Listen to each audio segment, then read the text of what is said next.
Welcome to Rome. This is The Bittersweet Life with Katy Sewell and Tiffany Parks. Hello, this is The Bittersweet Life. I'm Katy Sewell. I'm Tiffany Parks. And today we're going to, get a little meta here and talk about how we come up with the ideas that we cover on this show. Now, Tiffany, this was your idea. Why did you want to talk about this? Well, it's funny. It's an idea about ideas. So we had planned to meet up tonight, and I said, okay, let me brainstorm some ideas for episodes. And as I was trying to come up with something, I was like, how do you come up with ideas? You know, I kind of started just thinking about that as an idea of something we could talk about. But I actually was thinking not only about our ideas for this show, episodes for this show, but, you know, we are both writers, and we have both written works of fiction, published and unpublished. And, you know, I thought we could talk about how we get our ideas for that as well. And as well, I mean, one of the things that also made me think about it is I'm reading Frankenstein right now. Uh-huh. And I don't know if you know the story behind Frankenstein. Yes, I do. But you can go ahead and tell it if you'd like. Well, I mean, you actually might know more details about it than I do. But all I know is that Mary Shelley and her husband Percy Shelley and others had rented a house somewhere in the Italian countryside one summer, and it was just terrible weather the entire time, pouring rain, cold, as it rarely is in Italy in the summer. And they were, you know, stuck indoors, early 1800s, no electricity, no movies, no entertainment. And they started telling each other ghost stories at night to keep themselves occupied. And Mary Shelley came up with this idea of Frankenstein. So I'm reading it right now for the first time in my life, and the thought has occurred to me, where did she come up with this idea? Back so long ago as well, like who, you know, where did this idea come from? And for that matter, where do all of the ideas that we see in books, stories, movies, TV shows, all around us, where do they come from? Podcast episodes, articles, because, you know, we've talked about, I don't know if we've talked about it on the show actually, but we've definitely talked about it together.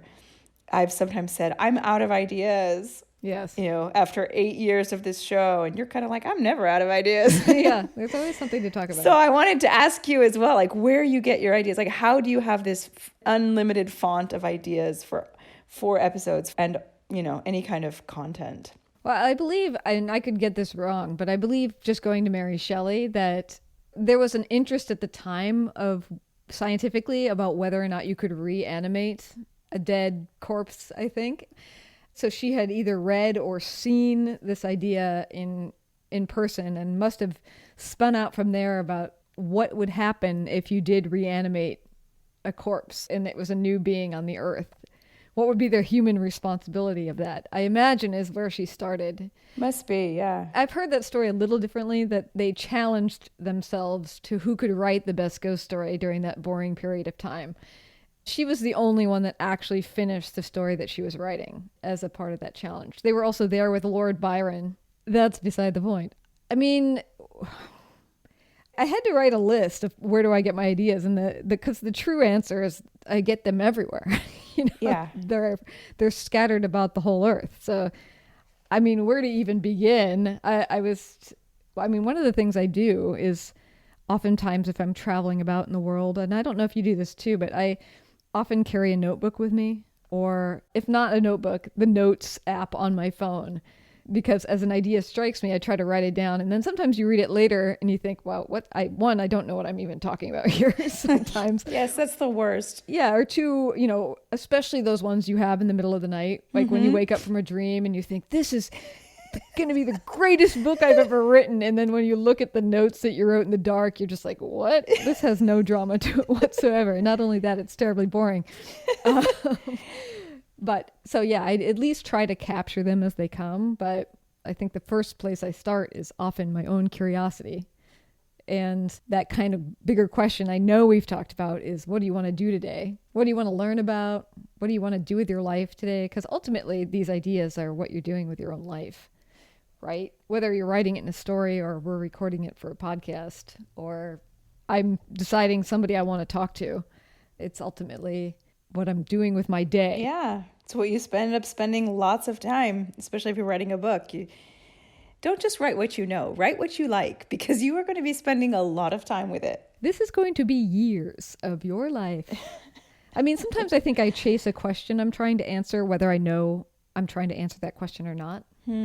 Like, I think when it comes to this show, for instance, at its fundamental, I was trying to not just answer the question about how do I make it in Italy and how do I repatriate when I get home? How do I cope with all the emotional turmoil of this and the joys and triumphs and all that stuff? But how do I change who I am as a person to become more bold in the world? I think that's ultimately the deeper question.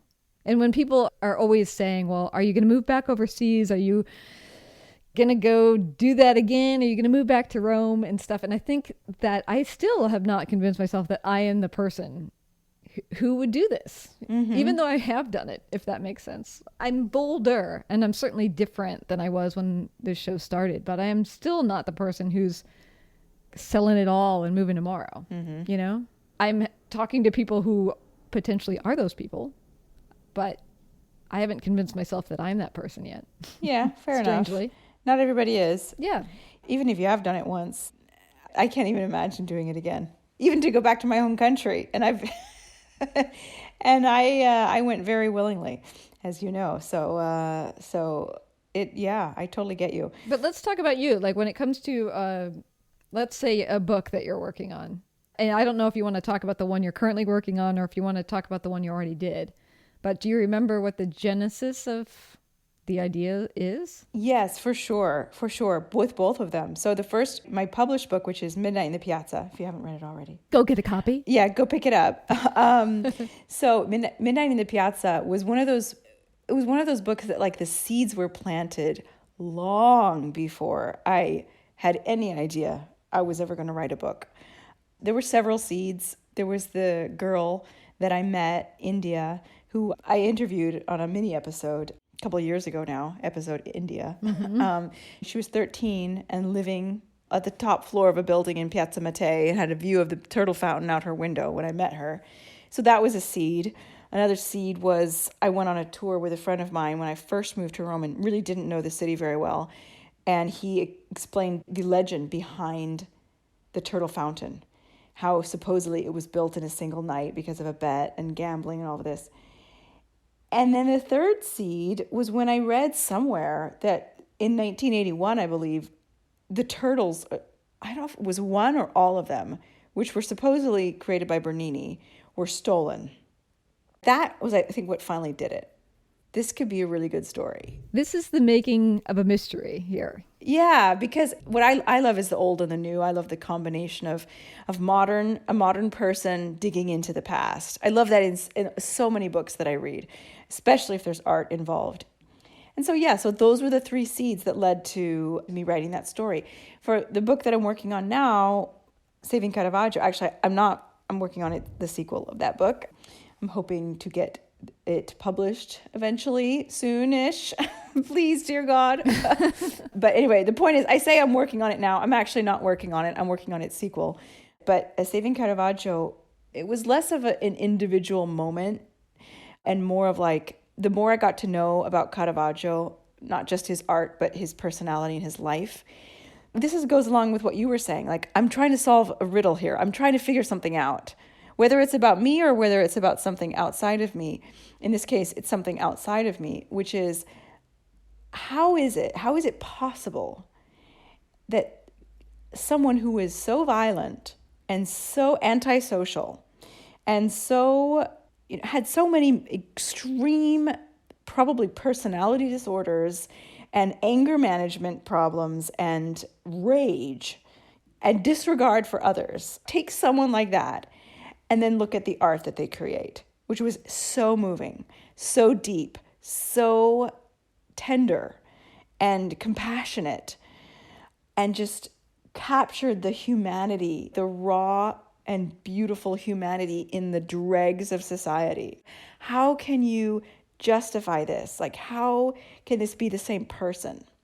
And that question led to me writing this book, which is, of course, a work of total fiction. I mean, it's historical fiction. It's based on history, but it's a totally crazy answer to this question that is probably not the truth. accurate. Yeah. Since, probably not true since it involves like paranormality and Yes. Stuff like that. Yes. But that's really where that came from. And it was, whereas it's kind of two different things. The Midnight in the Piazza, it was these three various seeds that, yes, were sort of planted, and then I just forgot about them until all of a sudden there was a light bulb moment. Whereas the Caravaggio, it was this slow percolation.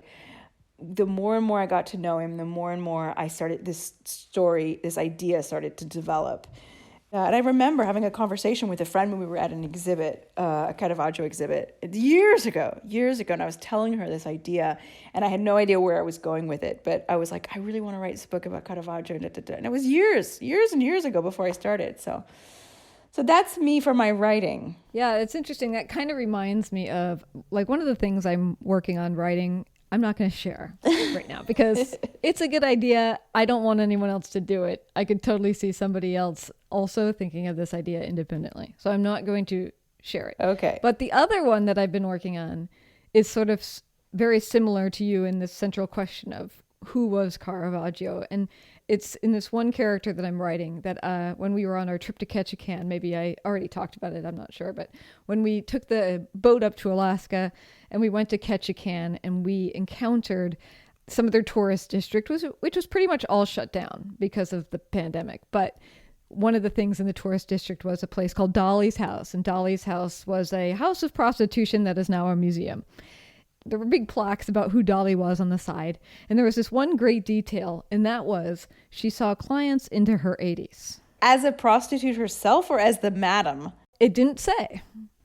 It just said she saw clients into her 80s. Wow. And so I thought, well, there's a central question.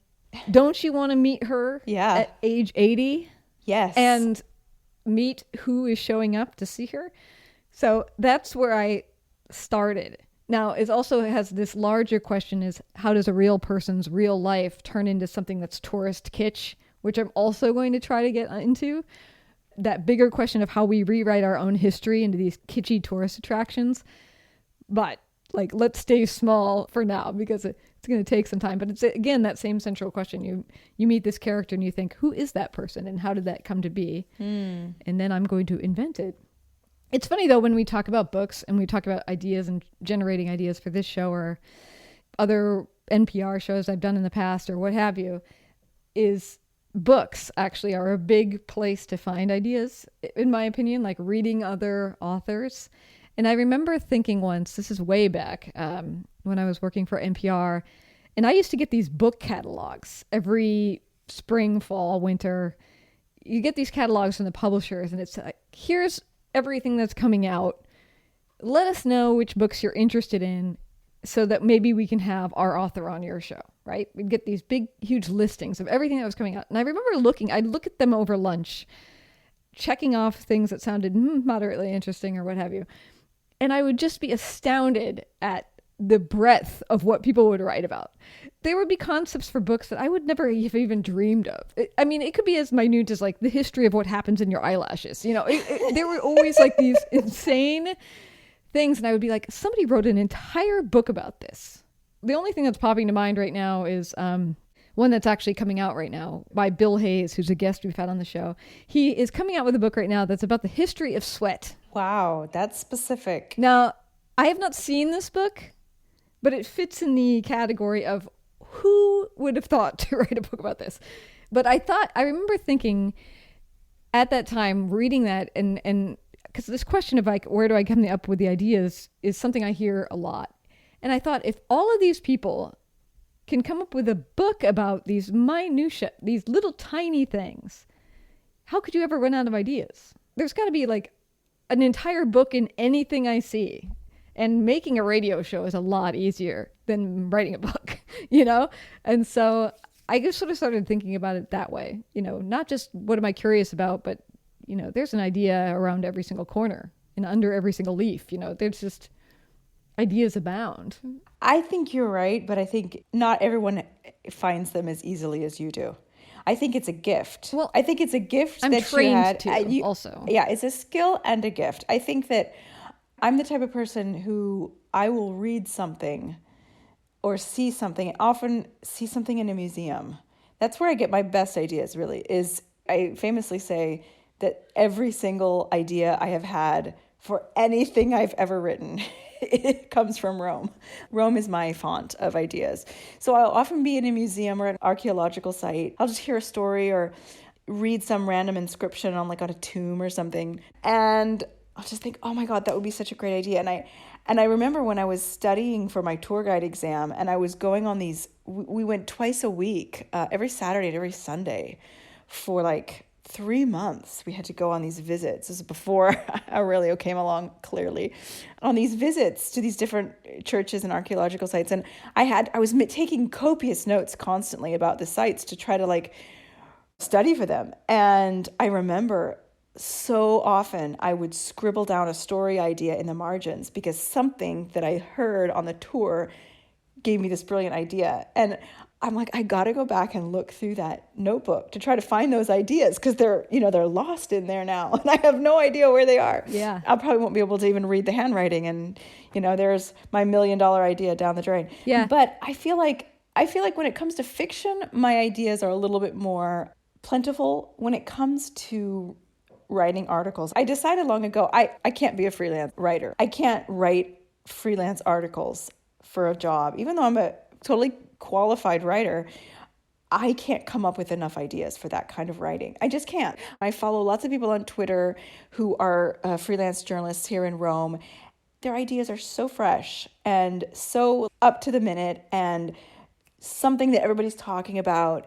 Not that they're copying anyone else, but they got their finger on the pulse of the trends of the day and they just know what to write about. Mm-hmm. That is something that is beyond me. I'm stuck in the past. I can't come up with something actual to write about. I'm like, oh, I want to write about Caravaggio. It's funny. That's so funny because I actually wrote in a notebook once that one of my biggest hangups, and actually this is a note that I think my dad gave me at age 18, is if I was a better planner, if I didn't, as he put it, I think in the thing he told me, if you want to audition for the play, realize that the audition is tomorrow, or realize it a week prior.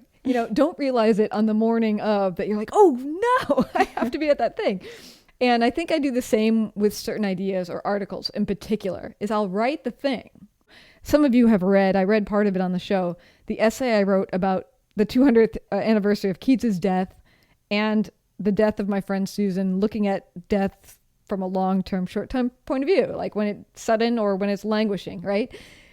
But what you don't know is that I didn't necessarily write that article to tie it to the 200th anniversary of Keats's death. I wrote that article and then was trying to figure out what to do with it, and then realized that it was almost the 200th anniversary of Keats's death. And then I was in this scramble to try to rewrite it, to tie it to that, and to sell it to somebody with it less than a week to go. Oh my gosh. The idea came first, and then, I have your same problem. If I had any foresight, I would have been selling it 6 weeks prior to the death of the anniversary of his death. Right, of course. It's funny too, when you were talking about seeing things in museums and writing it on the margins, I actually pulled up a picture on my phone that I took in Sitka, Alaska.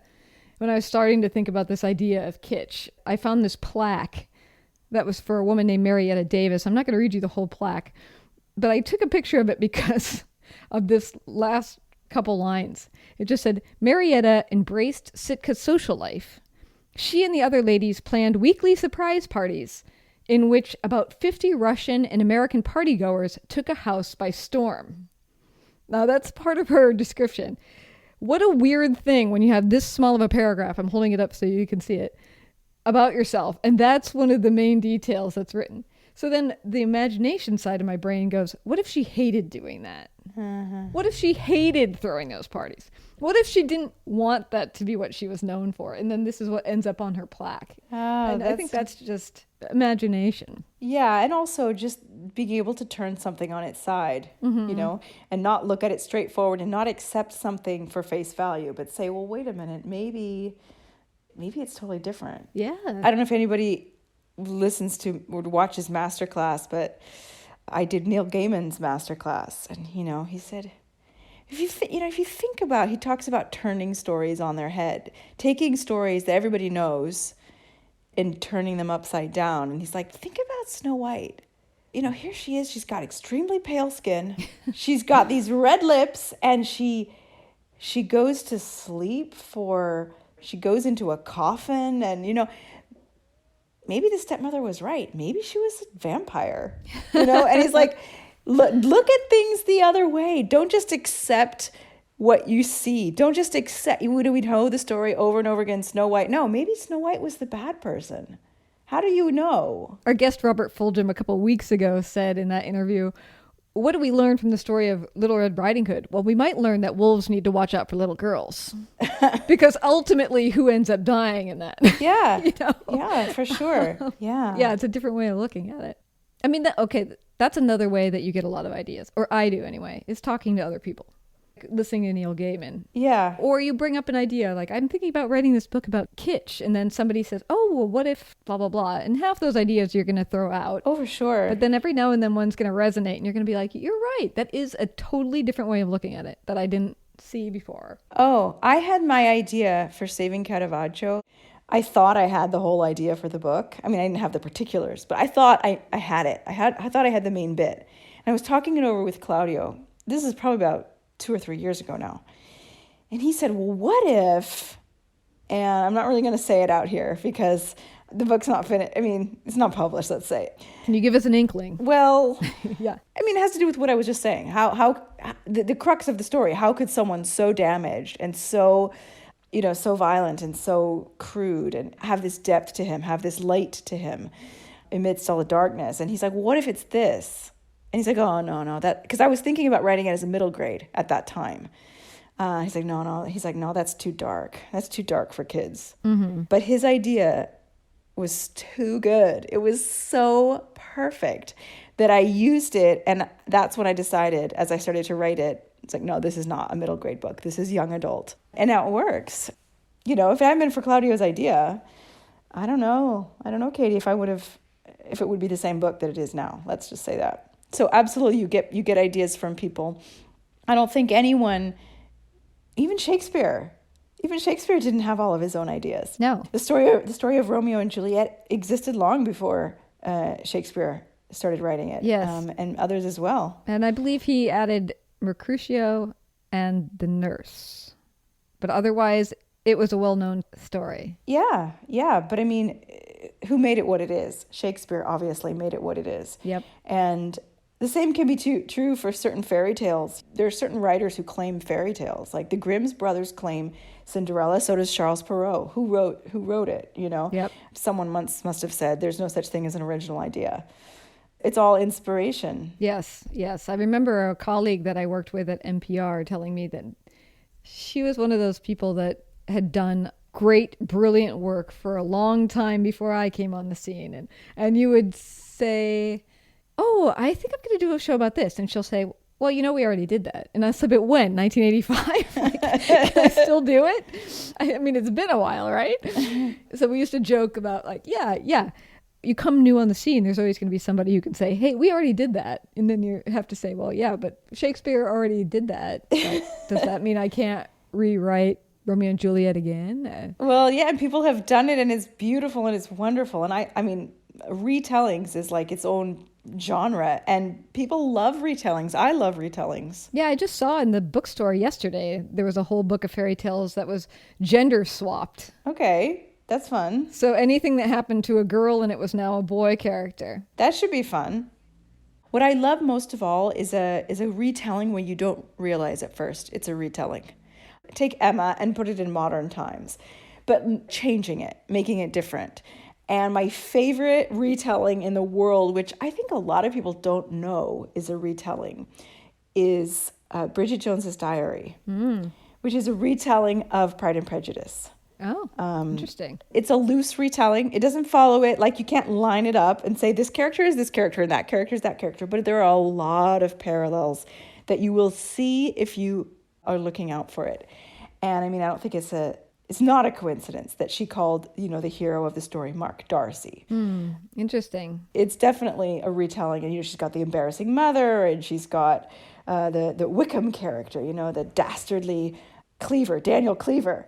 and she makes a total mess of her life and all sorts of things. But I love that because it's not obvious. It's not in your face. Yes. The movie version of Romeo and Juliet that came out in the 90s by Baz Luhrmann, I believe. That was beautiful. Starring Claire Danes and Leonardo DiCaprio. I mean, what did they do at the end there? They have her wake up before Leonardo dies at the end, and it changes the entire dynamic of that suicide at the end. Oh, it's been so long, I don't even remember. Anyway. But yes, I think that's the trick. It's like if you're going to be directly inspired by another story or another something else that someone else did, like put your own stamp on it. Yeah.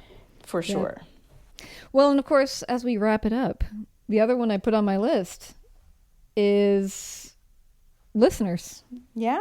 Because over the course of my career, I can't even tell you how many ideas I've gotten from listeners. Either them saying, I'm curious about this thing, and me thinking, yeah, I've never looked into that. Or you should cover this story, or you should come talk to me about this crazy profession I have. Or I've gotten so many great ideas from people writing. Yeah. Those aren't my ideas. I just have to execute their idea, really, at that point. Yeah. How many episodes have we done that were based on listener emails? So many. I know. A lot. Yeah. And sometimes they're our best. Yeah, totally. And some we haven't done yet because they require us to do some research or find some guests that are more qualified to answer your question than us. But that is my way of saying, of course, is that, in a way, if you write us, you are a producer of this show. Mm-hmm. And we're pretty easy to reach. Yes, we are very easy to reach. Too easy to reach. No, just kidding. But you can always write to us, bittersweetlifepodcast@gmail.com, or through the contact us page at thebittersweetlife.net. Or on social media. We are on Facebook, Instagram, and Twitter. Just search for the Bittersweet Life Podcast and we will pop up. So you can just write to us there. Yes. Well, great idea for talking about ideas. Thank you. And until next time, this is The Bittersweet Life. I'm Katy Sewell. I'm Tiffany Parks. Join us again. Bye. Bye.